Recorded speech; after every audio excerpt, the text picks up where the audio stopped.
কেমন আছো বন্ধুগণেরা? আশা করি তোমরা খুব ভালো আছো। আমিও খুব ভালো আছি। আজকে তোমাদের কাছে এমন একটা মেয়ের ফটো দেখাচ্ছি, মেয়েটাকে তোমরা চিনে রাখুন। সাইডে দেখা পাচ্ছ তো, মেয়েটার ফটো লাগানো আছে। এই মেয়েটাকে অলরেডি তোমরা চেনো, কেন এই মেয়েটা সোশ্যাল মিডিয়ায় ভিডিও করে নিয়ে ছাড়ে সনাতন ধর্মটা কিভাবে ছোট করতে হয়, হিন্দু ধর্মটা কিভাবে ছোট করতে হয় এই মেয়েটা জানে। এ অ্যাকচুয়ালি কি জানো, গরু খেকো হিন্দু বলা হয় এই মেয়েটাকে, সোশ্যাল মিডিয়ায় অনেকে বলে। তাতে আমাদের কোনো যায় আসে না। আমাদের সুন্দরবন দক্ষিণ 24 পরগনা জেলার ছেলেরা মন্দিরে বাজার বলো, লক্ষ্মীকান্তপুর বলো, বা আমাদের আশেপাশে ছেলেপুলেরা, আমাদের গ্রামের ছেলেরাও কাজে আসে বোম্বে, দিল্লি, গুজরাট, তামিলনাড়ু, উত্তরপ্রদেশ কাজ করে। কি কাজটা করে আজকে তোমাদের কাছে শেয়ার করব। আর এই মেয়েটার জন্যে আমাদের যেই ছেলেপুলেরা কাজ করে তারা বিশাল বিপদে পড়েছে বা বিপদে ফেলে দিয়েছে এই মেয়েটা।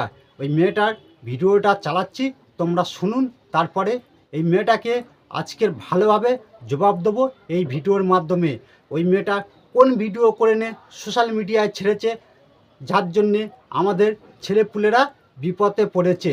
চলো ওই ভিডিওটা দেখাচ্ছি, দেখুন। প্রথমে এই ভিডিওটা দেখো, তারপর বিজয় থালাপতি কেন হিন্দু ধর্ম এবং সনাতনী সংস্কৃতি নিয়ে বাজে মন্তব্য করেছে জানেন? কেননা তিনি কিছুদিন আগে ইসলাম ধর্ম গ্রহণ করেছেন। যে পোস্টার বা দেওয়ালে যে আঁকাআঁকিগুলো হয়েছে সেগুলোকেই জেসিবি দিয়ে উড়িয়ে দেওয়া হয়েছে। আচ্ছা, এক সময়ের সুপারস্টারের এরকম মাননীয় পরিণতি কেন হলো? শ্রদ্ধা জানিয়ে বলছি, আপনার এই ভিডিওটা সম্পূর্ণ ভিত্তিহীন ও ভুল। আপনি বিজয় স্যারের মতো ব্যক্তিত্বকে নিয়ে মানুষের মধ্যে ভুল প্রচার করে ভিডিওটি তৈরি করেছেন। প্রথমেই বলি, বিজয় স্যার একজন খ্রিস্টান ধর্মাবলম্বী ব্যক্তি, তিনি মুসলিম ধর্ম গ্রহণ করেনি। ভিডিওটিতে আপনি যে ছবিটি দেখিয়েছেন সেটি ছিল পার্টির সমন্বয়ে দেয়া রমজান মাসের ইফতার পার্টি, সেখানে সকল সম্প্রদায়ের মানুষ অংশগ্রহণ করতে পারেন।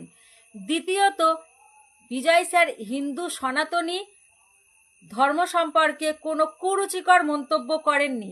আপনি যে দেখিয়েছেন বুলডোজার দিয়ে বিজয় স্যারের আঁকা স্তম্ভটি ভেঙে দিয়েছে, শুধুমাত্র বিজয় স্যার নাকি কুরুচিকর মন্তব্য করেছিল বলে, সেই জন্য আপনার এই ধারণাটি সম্পূর্ণ ভিত্তিহীন ও ভুল।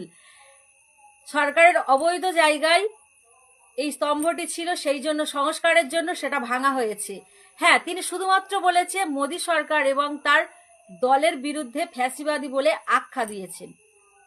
তাই বলছি, এরকম কোনো মিথ্যা প্রচার করে নিজের ভিউজ বাড়াবেন না, সঠিক তথ্য দিন। তোমরা কিন্তু এই মেয়েটার কথাবার্তা শুনেছো, ওই মেয়েটা কি কি কথা বলেছে। এবারে মেন ঘটনাটা আমি বলতেছি, তোমরা শোনো। এই মেয়েটা যে থালাপাতি বিজয়ের নে যে কথাগুলো বলেছে, একটাও কথা সত্যি কথা বলেনি, সব মিথ্যে কথা বলেছে। বুঝতে পেরেছো? এবারে মেন ঘটনাটা বলতেছি, তোমরা শোনো। থালাপাতি বিজয় যেখানে মিটিং করেছিল, ওই মিটিংয়ের কাজটা ধরেছিল আমাদের কোম্পানি, বুঝলে? আমাদের কোম্পানি যখন কাজটা ধরে, আমি নিজে ওই স্পটে গেছিলাম বা ওই কাজটা আমি করেছিলাম। থালাপাতি বিজয় যেখানে মিটিংটা করেছিল, ওখানে এত লোকজন হয়েছিল, লোকের মাথা গুনে তোমরা শেষ করতে পারবে না। তামিলনাড়ু এত লোকজন ওখানে এসছিল। ওখানে হেলিকপ্টার করে থালাপাতি বিজয় যখন মিটিং করে তখন ফুল উড়ানো হয়েছিল। ওখানে আমাদের ভিডিও করার কোনো পারমিশন পাইনি বা আমাদের কোম্পানি পারমিশন দেয় না। আমাদের কোম্পানি নিজস্ব ইউটিউব চ্যানেল আছে বা ফেসবুক পেজ আছে। আমাদের কোম্পানি ইউটিউব চ্যানেলে ভিডিও করে নিয়ে ছাড়ে বা ফেসবুক পেজে ছাড়ে। তোমরা গুগলে সার্চ করলে মনীষা কোম্পানি বলে আমাদের কোম্পানির নাম চলে আসবে। আমাদের কোম্পানির নাম মনীষা। আমাদের কোম্পানি যখন ওখানে কাজটা ধরে, আমি ওখানে গেছিলাম, যে আমি ওখানে কাজ করেছিলাম, আমার হাতে এই কাজগুলো হয়েছিল। আমরা যখন ওখানে কাজে যাই, সবাই আমাদের ভালোবেসেছিল। বাঙালি বলে কেউ ঘৃণা করে না, তামিলনাড়ুর লোকেরা। এবারে তোমাদের কাছে মেন ঘটনাটা বলতেছি, শোনো। এইসব মেয়েরা সোশ্যাল মিডিয়ায় ভিডিও করতেছে, আমাদের কোনো প্রবলেম নেই, বা আমরা কোনো দেখতেও যাব না, কি ভিডিও করতেছে ওর ব্যাপার, সেটাও ও জানে। কিন্তু এই মেয়েটা এই যে ভিডিওটা সোশ্যাল মিডিয়ায় করে ছেড়ে কিন্তু আমাদের মতন সাধারণ ছেলেদের বিপদে ফেলে দিয়েছে। তামিলনাড়ুতে 1 নম্বর বাংলা ভাষা চলে না, হিন্দি ভাষা খুব কম চলে। ও হিন্দি ভাষা খুব কম চলে, বেশিরভাগ গুজরাটি ভাষা চলে। বাংলা ভাষা একটাও এলাউ নেই, বা বাংলা ভাষা বললে ওরা কেউ বুঝতে পারে না। এই সব মেয়েরা সেইটা কিন্তু বোঝে না। এদের জন্যে সোশ্যাল মিডিয়াটা একদম নোংরামিগিরি হচ্ছে। আর এই সব মেয়েদের জন্যে আমাদের মতন সাধারণ বাড়ির ছেলেপুলেরা যারা বিদেশে কাজে আসে তারা কিন্তু বিপদে পড়ে যাচ্ছে। এই সব মেয়েরা সোশ্যাল মিডিয়ায় ভিডিও করতেছে, ভিডিও করে নিয়ে পয়সা ইনকাম করতেছে, কিন্তু যারা বিদেশে এসে কাজদুনি করে খায় তারা কিন্তু কী হারে বিপদে পড়তেছে এই মেয়েগুলো দেখে না, বা দেখার এদের কোনো দরকার নেই। এরা সেইটাই ভাবে।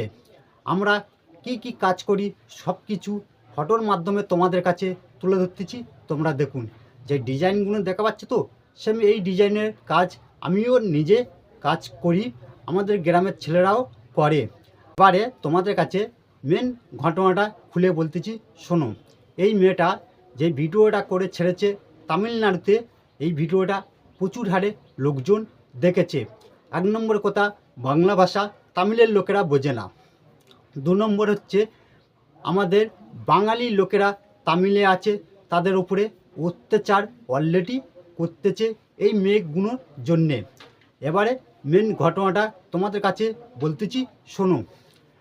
আমাদের গ্রামের ছেলে, বা আমার পাশের গ্রামের ছেলে, বা আমাদের জেলার ছেলেরা কেউ যদি এই মেয়েটার জন্যে বিপদে পড়ে, বা কেউ মার খায়, কোনো ছেলের যদি কোনো ক্ষতি হয়, এই মেয়েটাকে আমি জেলের ভাত খাওয়াবো, তবে আমি শুনবো। এই মেয়েটার বাড়ি কোথায় আরেকবার বলতেছি, শুনে নাও। এই মেয়েটার বাড়ি সুন্দরবন, দক্ষিণ 24 পরগনা জেলায় কাকদ্বীপে এরিয়ার ভিতরে বাড়ি। এর কোট কাকদ্বীপ।